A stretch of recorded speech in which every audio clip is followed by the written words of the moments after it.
Hello दोस्तों, कहानी सुनेगा प्लीज़ चैनल को सब्सक्राइब करना ना भूलें।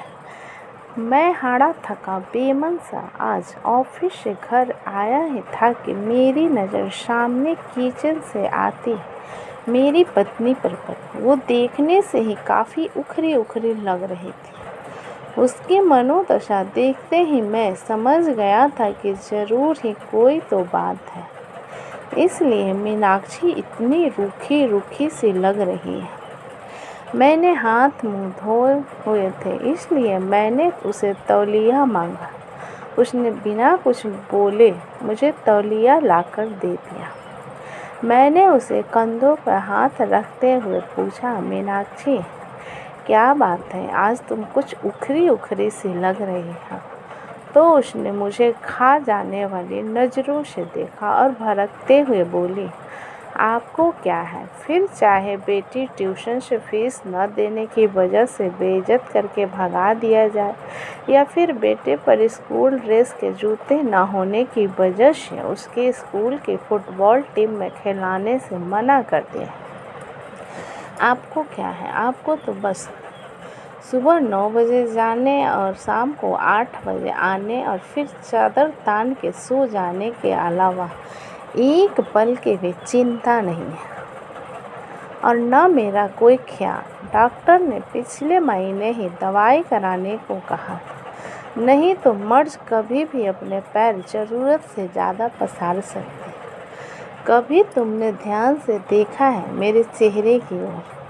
ये झुर्रियाँ बेउम्र पकते हुए बाल जवानी में ही बुढ़िया बनती जा रही। एक पैसे की दवा नहीं नसीब हो मुझे। ये सब तो छोड़ो, गर्मी में बच्चे तपते रहते, एक पुराना कूलर लेने तक की हिम्मत नहीं हो रही है तुम्हारी। मैं बेड पर बैठा नज़रें झुकाए अपनी नाकामयाबी पर शर्मसार हो रहा।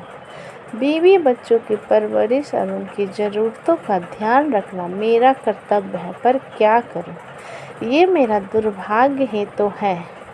कहने को तो देश तरक्की कर रहा है, लोग खुश हैं, पर मैं कैसे कह पाऊँ कि मैं बढ़ती महंगाई और बेरोजगारी की वजह से दिन व दिन ज़रूरतों के बोझ तले दबता जा रहा हूँ। बिजली के बिल से लेकर घर के राशन पानी तक की कीमतें आसमान छू चुकी, और पगार बढ़ाने के नाम पर दफ्तर में धमकी दी जाती है। नौकरियां कभी भी जा सकती हैं, काम नहीं है ऑफिस में, इसलिए वही पुरानी पगार पर काम करना मजबूरी बन चुकी है।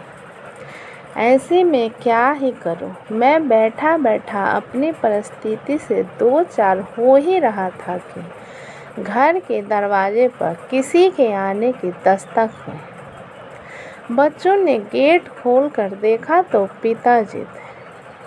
अपने दादाजी को देख के बच्चे तो खुशी से उछल गए, लेकिन मेरी सांसें तेज हो गई। पत्नी ने फिर से मेरी तरफ ऐसे देखा जैसे मानो वो कह रही हो, अपना पेट पालने के लिए तो अपने आते और गुर्दे गिरवी रखने के दिन आ गए हैं। अब ऐसे में पिताजी अकस्मात आए हैं तो ज़रूर ही कोई आर्थिक समस्या को लेकर ही आए होंगे।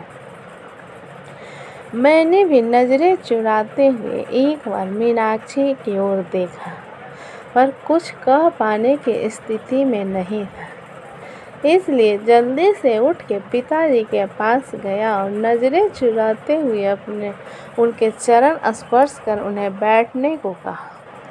मीनाक्षी ने भी उन्हें चरण वंदन किया और खाना खाने के लिए कहते हुए किचन में चली गई।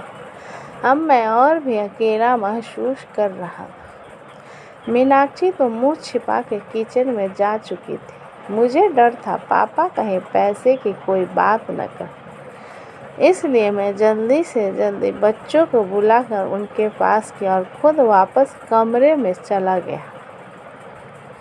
पिताजी भी मुझे जाते हुए देख रहे थे। मैं किचन में आया तो मीनाक्षी ने कहा, पिताजी ज़रूर ही किसी आर्थिक मदद की आस करके आए होंगे। ऐसे में इन्हें हम ही याद आते हैं। बड़े वाले भाई साहब को कोई याद नहीं करता, देने के नाम पर उनका नंबर आता है, और जब कोई ज़रूरत हो तो सब लोग हमारे यहाँ आ जाते हैं। वैसे तो ये शब्द मीनाक्षी कभी नहीं बोलती, पर इस बार उसके घर की तंगहाली इस लेवल पर थी कि उसे मरने के लिए अगर जहर खरीदना हो तो उसके लिए भी पैसे का इंतजाम न के बराबर ही था। एक तरह मीनाक्षी लगातार मुझे बोले जा रही थी और दूसरी ओर मैं था जो कुछ पाने में समर्थ नहीं था। अंततः मैंने मीनाक्षी को चुप रहने के लिए कहा, तुम शांत हो जाओ, कुछ भी करके कल मैं तुम्हारी दवाई और बच्चों की ज़रूरत का सामान ला दूंगा, पर अभी के लिए पिताजी का मान रखो। उनके सामने घर में क्लेश करने का मतलब उनकी मान मर्यादा के खिलाफ है। मीनाक्षी समझदार थी, पर उस पर आर्थिक तंगी का बुखार चढ़ा हुआ था, इसलिए वो बेकाबू थी। कहाँ से लाओगे, भीख मांग के या फिर खुद को गिरवी रख के? ये मेरा काम है, क्या करूँगा क्या नहीं। तुम बस अभी भगवान के लिए शांत हो जाओ।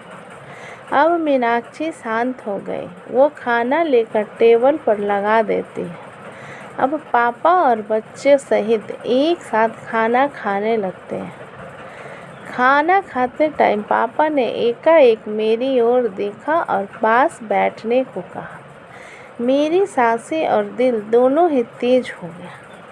कहीं पिताजी कोई मांग न कर दे, क्योंकि मेरे पास अभी देने के नाम पर केवल वक्त ही था। उसके अलावा मैं जुबान भी नहीं दे सकता। पिताजी बोले, देखो अभी काम जोर चल रहा है, खेती का काम बहुत है, इसलिए अभी की ही गाड़ी से वापस जाना पड़ेगा। मैं यहाँ रुक नहीं सकता हूँ। तुम्हारी माँ बहुत चिंता कर रही है। पिछले कुछ महीनों से तुम फ़ोन और बात बहुत कम कर रहे हो, और ऐसा तुम तभी करते हो जब तुम किसी परेशानी में होते हो। ये तुम्हारी बचपन की आदत है, इसलिए माँ के जोर और मुझे मुन्ना और मुन्नी की याद सता रहे थे, इसलिए मैं आ गया।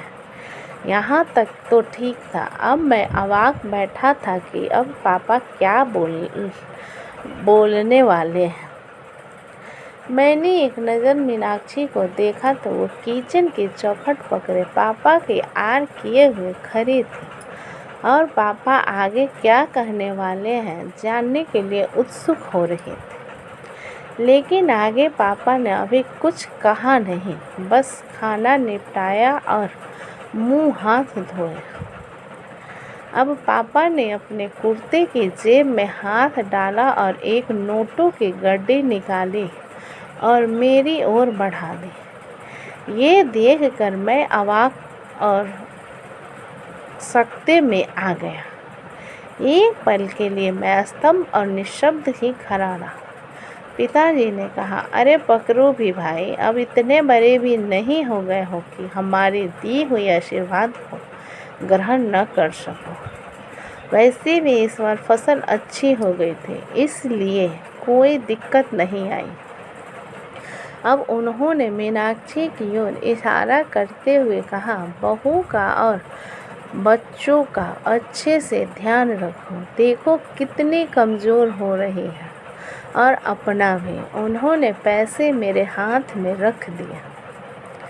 मेरी आंखें भर आई थी और वो बचपन के दिन याद आ गए जब पापा हमें स्कूल जाते वक्त 4 आने ऐसे ही हाथ फैलाने पर रख दिया करते थे। पर बस अंतर इतना होता था, उस वक्त मेरी आंखें झुकी हुई नहीं बल्कि प्यार और दुलार से ऊंची होती थी। फिलहाल मीनाक्षी और मैं दोनों ही गलत साबित हो चुके थे, इसलिए खुद की नज़रें खुद से ही नहीं मिला पा रहे। सच में बच्चों के लिए माँ बाप बोझ हो सकते हैं, पर माँ बाप के लिए बच्चे कभी भी बोझ नहीं हो, वे हमेशा उनका ध्यान रखते हैं। तो दोस्तों, आज के ये कहानी कैसी लगी? अच्छी लगी हो तो मुझे कमेंट बॉक्स में लिखें। अच्छी लगी तो प्लीज़ मेरे चैनल को लाइक करें, सब्सक्राइब करें एंड शेयर करें। कहानी अच्छी लगी तो प्लीज़ चैनल को सब्सक्राइब करना ना भूलें। अपना कीमती समय देने के लिए धन्यवाद।